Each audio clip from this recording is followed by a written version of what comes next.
Gary King has slept with more women on camera than any person in the history of reality television who is not explicitly on a dating show. I need you to sit with that for a second. A deckhand, on a sailing yacht.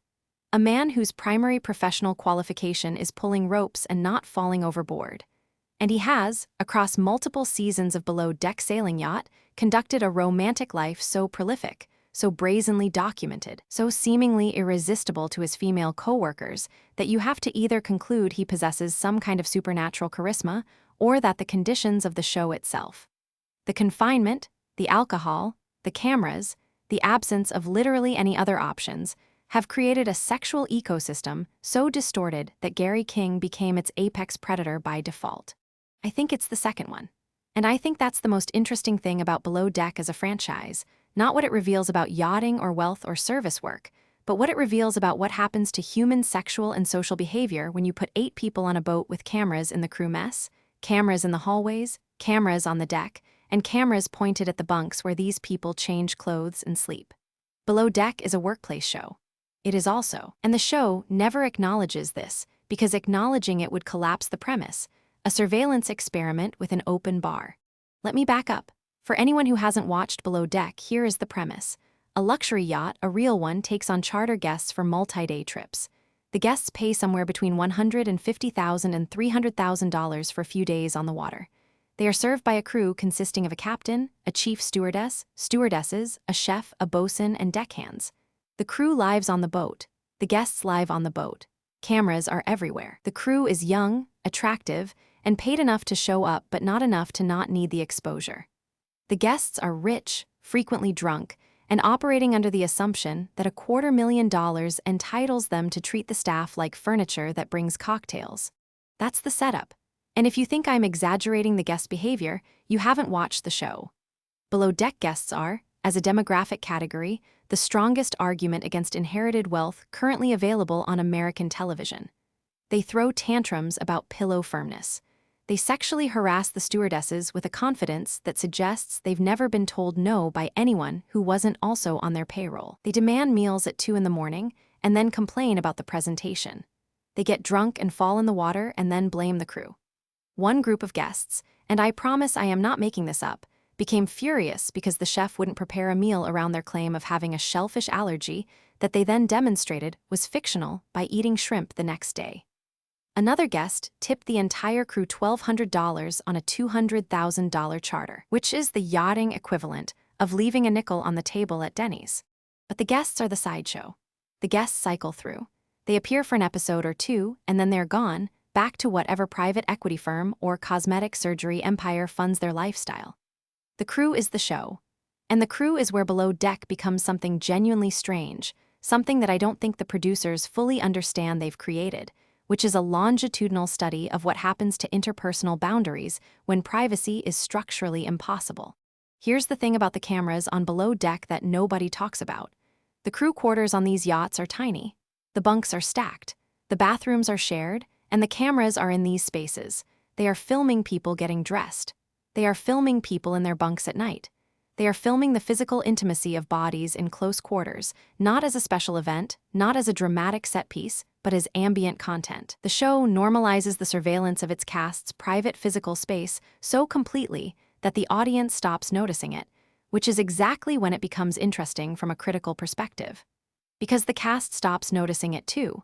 Or rather, they internalize the cameras so thoroughly that the performance of being watched and the experience of living become indistinguishable. And when the performance and the experience merge, you get Gary King making out with someone in a bunk while a camera operator stands 3 feet away. And everyone involved, Gary, the woman, the camera operator, the editors, the audience, treats this as normal television.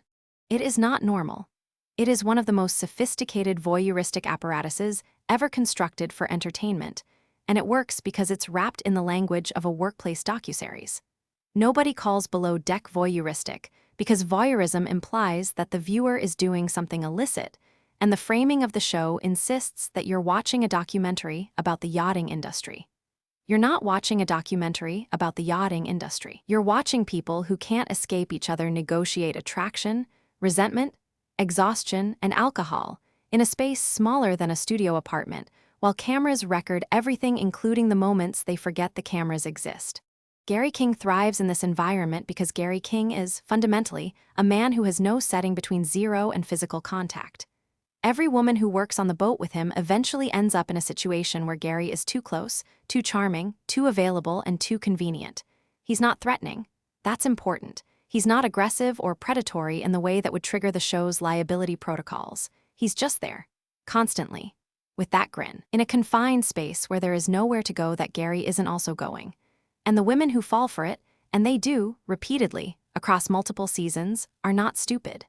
They are trapped in a social physics experiment where the available romantic partners are Gary, the other deckhand who is either in a relationship or asleep, and the chef who is having a nervous breakdown about the risotto.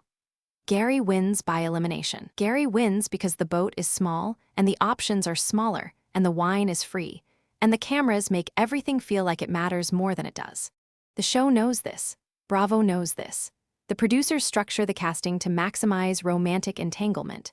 They cast young, single, attractive people and put them in close quarters with alcohol and long hours, and then act surprised when the crew quarters become a telenovela. The confessional interviews, where cast members sit alone and comment on events, are structured to amplify romantic drama. Did you see the way he looked at her? I don't know what's going to happen tonight. I shouldn't, but I want to. These are not organic reflections. These are prompted performances designed to convert the ambient sexual tension of a confined workspace into narrative content that keeps viewers watching through the commercial break. And the money? Let's talk about the money, because the money is the other thing Below Deck treats as scenery when it should be treating it as subject matter. A charter yacht of the size featured on the show costs somewhere between $20 and $40 million. Operating costs run into the millions annually. Charter rates, as I mentioned, range from $150,000 to north of $300,000 for a few days. The guests who book these charters are spending, per hour of vacation, more than most Americans earn in a month.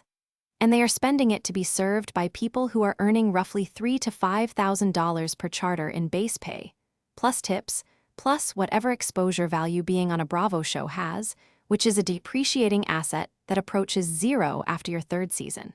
The wealth disparity is the subtext of every scene and the text of none of them. Below Deck never interrogates the economics. It never asks why a system exists in which extremely wealthy people pay extremely large amounts of money to be waited on by young, attractive people who live in a room the size of a closet. It never questions the tip structure, which is essentially a feudal gratuity system in which the guest's mood determines whether the cruise month was financially viable. It presents the wealth as atmosphere. The yacht is beautiful. The water is blue. The guests have bad taste but good credit. And the crew, who are performing a kind of luxury servitude that would be recognized as exploitative in any other context, are presented as lucky to be there. This is the Bravo model. Bravo's entire programming philosophy is the aestheticization of economic inequality.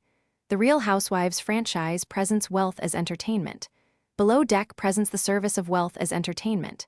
And the audience, which skews aspirational, watches not to critique the system, but to fantasize about being on either side of it. You want to be the guest on the yacht, or you want to be the hot deckhand on the yacht, and either way, you're watching a show that presents a $250,000 vacation served by underpaid 20-somethings as a normal and desirable way for the world to work. Captain Glenn is the most interesting character on Below Deck Sailing Yacht, and nobody talks about him because he's not sleeping with anyone. Glenn Sheffard is a professional sailor who has been captaining yachts for decades, and his presence on the show functions as a kind of reality anchor. While Gary is conducting his romantic operations, and the stewardesses are having interpersonal meltdowns, and the chef is threatening to quit because a guest wants a 7-course meal with 45 minutes notice, Glenn is upstairs, driving the boat, making sensible decisions, and looking mildly concerned about everything happening below deck. Glenn is the only person on the show who appears to understand that they are on a boat in the ocean and that the ocean can kill you. Everyone else appears to have forgotten this in favor of their personal drama. Glenn is what happens when a competent adult is placed in an environment designed to reward dysfunction.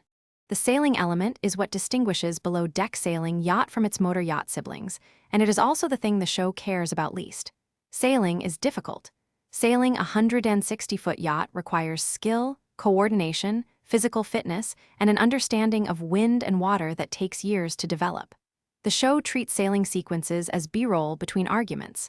The sails go up. The sails come down. The yacht heels over at an angle that makes the guests nervous and the crew scramble. These should be the most dramatic moments on the show. Instead, they are transitions between scenes of Gary flirting in the crew mess. Bravo has access to some of the most spectacular sailing footage possible and uses it as a screensaver. I've watched every season.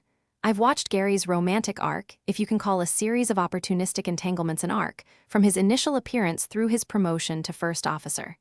I've watched the rotating cast of women who arrive, get charmed, get burned, and leave.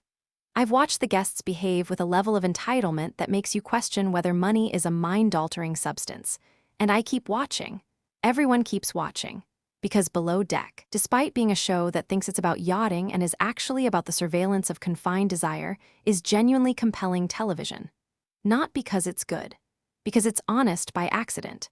The show has no idea what it's revealing about wealth, labor, sexuality, and the panopticon of reality television production.